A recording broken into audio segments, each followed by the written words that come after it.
What's up, Interbutts? It's me, KioKilla, and today I'm reviewing Song of Iron, available on the Xbox family of consoles and PC via Steam.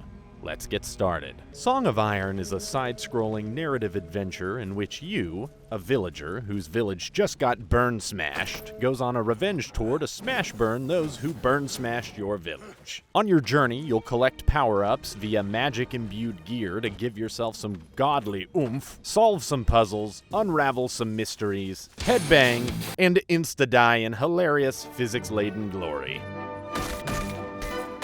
The graphics style is simple, but does a good job of creating ambiance with a combination of lighting and pretty realistic textures. For instance, when a trap smote me, I was drawn to the metal that framed the wood. It looked mottled and rusted in a way that made it look almost photorealistic. The lighting, fire, lightning effects, those were all impressive, but when combined with sweeping panoramic shots of the environment and strategic perspective shifts, this all comes together as a really beautiful and cohesive world. Chef's kiss.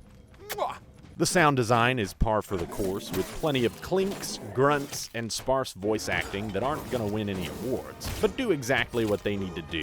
Immerse you in the world you're burn-smashing through. The music was beautiful, and I appreciated the continuity of the theme as it adapted to different settings and situations throughout the game. But really, I can't get over the crunch of death. The gameplay feels nice and mostly responsive, specifically the combat. Smashing dudes, getting your shield destroyed only to hurl your hatchet into a dude's head and steal his. It gave me some of that badass bloodlust we all know and love.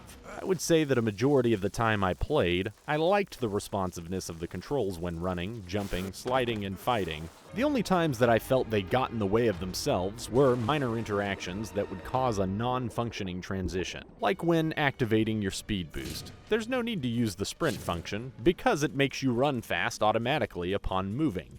But you spend a lot of time holding sprint down by default. So when you activate sprint or deactivate it while using the speed boost, it can cause you to walk or stop moving in general. It and a few other quirks are minor gripes that put a kink in what is otherwise a smooth gameplay experience. Overall, I enjoyed it. There were some minor performance issues with the game either dashboarding or hard resetting my Xbox in certain areas, some occasionally buggy character models, and whatever this was.